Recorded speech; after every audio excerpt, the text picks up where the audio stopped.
All right, question 6 looks like we have two piecewise functions here. So we're gonna, for these four questions, we're gonna evaluate different aspects of them and combine things. So in this case, we just want to do looks like the f function. So I'm not really worried about any of this function right here. I'm just focused on the f function here. So anytime you see f, we'll focus on that.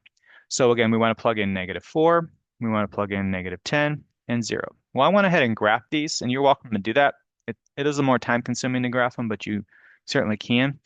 And if you look at where -4 is, you can kind of drag your cursor and you can see -4 gets you 15, or you could just say x equals -4, and you can see where it hits, which part of it hits, and you see -15.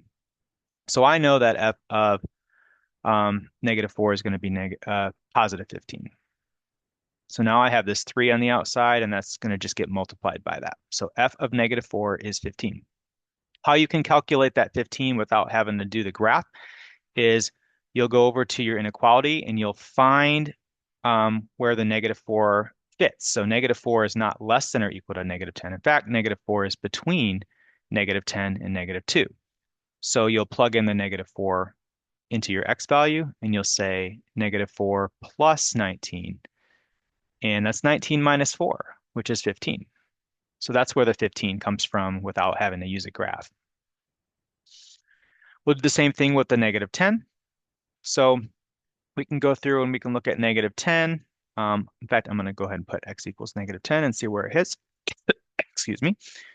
So it doesn't hit here because -10 is actually not going to be part of this piece because x has to be greater than, not greater than or equal to -10. So I need to go up to the x squared minus 5x. -10 is less than that.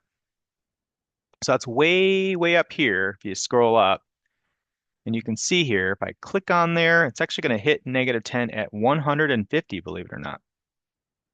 So f of -10 is 150. And so then I have this -2 on the outside. So it's going to be -2 times 150.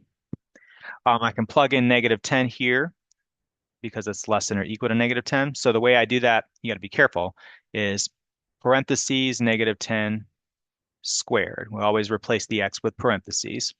And then -5 times -10 again. We'll always replace every value of x with that number. So if I'm plugging in -10, I'm going to replace this x and this x value. And you can key that in here if you want.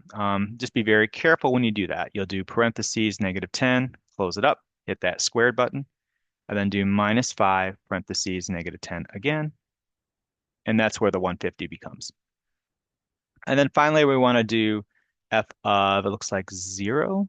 So what does say? X equals 0. Where is 0 going to hit it? Well, 0 is going to be right there at 0. If I plug in 0 to this graph right here, 0 is greater than or equal to -2. So if I plug in 0 there, that's going to be 0 to the third power with 0 times 0 times 0, which is 0, and then 0 plus 9.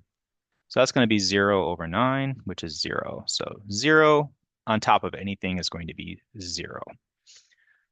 So that's 150 there. So again, we got just plus 0 at the end here. So that doesn't really affect it. So really, you're just evaluating 3 times 15 minus 2 times 150 plus 0. And you're going to get some value.